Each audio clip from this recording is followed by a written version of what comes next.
Rob Goldstone is here with me now. Tell me about the first time you came into contact with the Trump dynasty, if you like.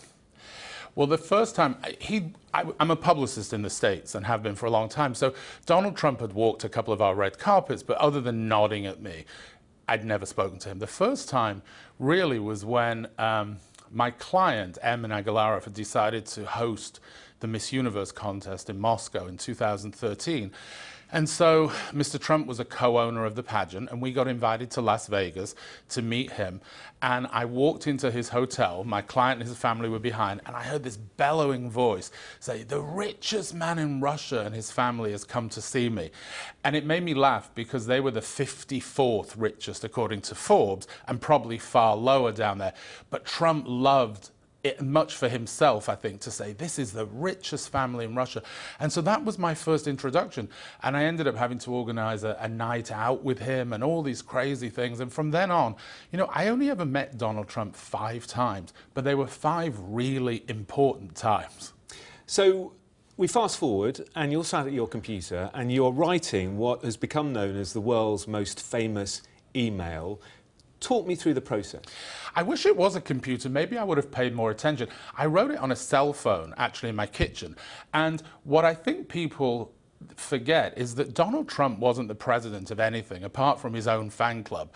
It was written to the son of a reality TV star that was running for president, who people thought or in fact your good self, had as much chance of becoming president as Donald Trump.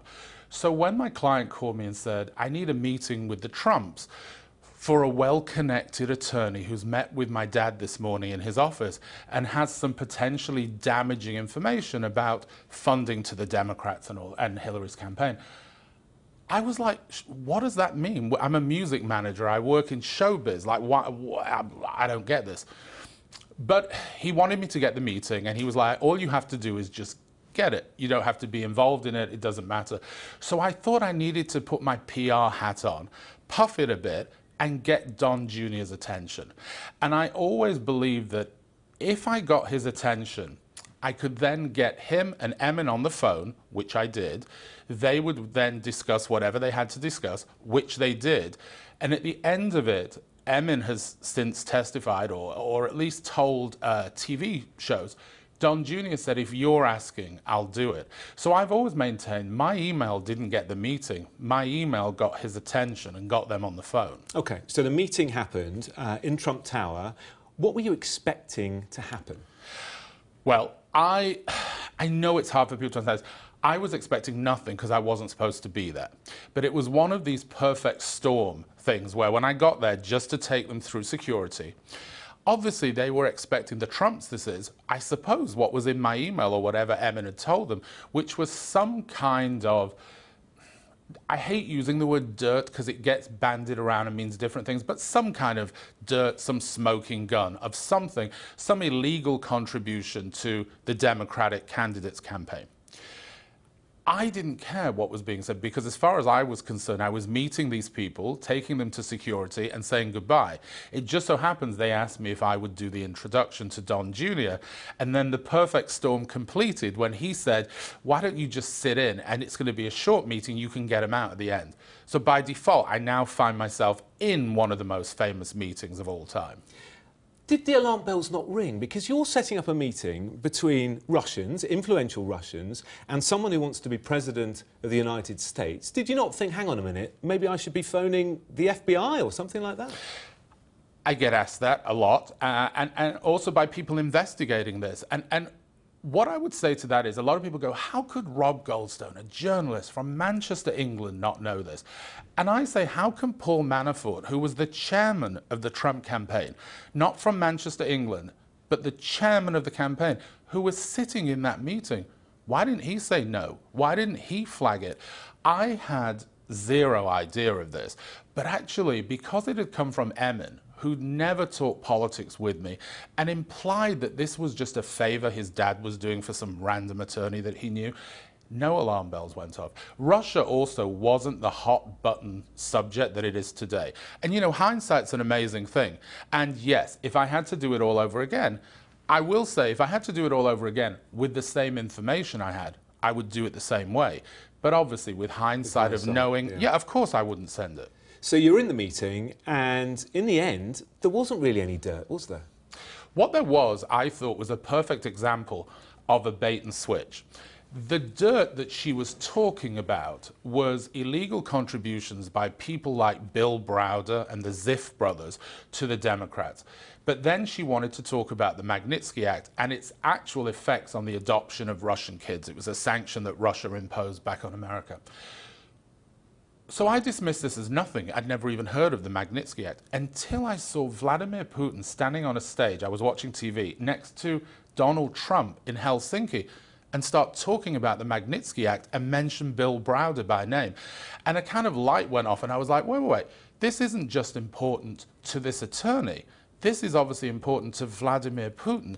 So the idea that this attorney wanted the meeting for the very nature of saying, these people are outrageously giving millions of dollars to the Democrats, that was her dirt. It's just not the dirt they expected. And I suppose what people say now, again, with hindsight, is that even though there wasn't a great deal of dirt, it's the very fact that they agreed to this meeting that was so wrong. The willingness to have the meeting. Yeah, and I suppose if at the beginning Don Jr. or anybody involved had said, well, we were fishing, or well, we were doing it as a favour, it's the fact that they just, I suppose, either ignored it or forgot to report it or chose not to. And then it showed a kind of willingness that if it was dirt, sometimes when I hear Don Jr. say, oh, and you know, can you believe at the end of it, it was nothing? I kind of want to shake him and go, shouldn't you be saying, thank goodness it was nothing? Because yes, it turned out to be about nothing, but that's a good thing. What's still there is whether this could be termed as opposition research. But again, there was a willingness based on what was in my email and presumably what was in Emin's call to listen. Now, you've been described in the past as a useful idiot for the Russians. You've been described as a clown, someone who is bonkers. Do you agree with any of that? Well, some of it, but I think it's useful idiot was an interesting one, because at first I misread it and thought they just said I was an idiot. But then when I researched it more, it's a term used that's attributed to Lenin, when in the Soviet era it was people who were patsies, who were duped into doing things. And originally I dismissed that idea. I was like, ridiculous, outrageous, it's none of that, I did a favor. But when I saw the attorney, Natalia Veselnitskaya, say on, I think, an NBC interview, I am an informant, I was like, wait, an informant to who? You know, my puffing that she was a government attorney suddenly all looked to be kind of spot on. And so as it's played out over the last year or year and a half, although I puffed the email, I did really well. Because if you look at it, judging by what's now been admitted to and found out, it's almost spot on. I just didn't know that at the time. Donald Trump has always said there was absolutely no collusion. Do you agree? I think if the definition of collusion is based around this meeting, then he's completely right. I just think that the issue of collusion is much bigger, and I think Russiagate is a jigsaw puzzle. I think it's a massive puzzle with lots of pieces. And I think the meeting is just one of those pieces that may be a part that doesn't fit, and it may be a standalone. What it was a tangible piece of evidence, partly because of my email with the words Russia, Democrats, Trump, Clinton, that there was a willingness for them to look at and, in fact, perhaps go further. Rob Goldstone, we must leave it there. Thank you very much indeed. Pleasure.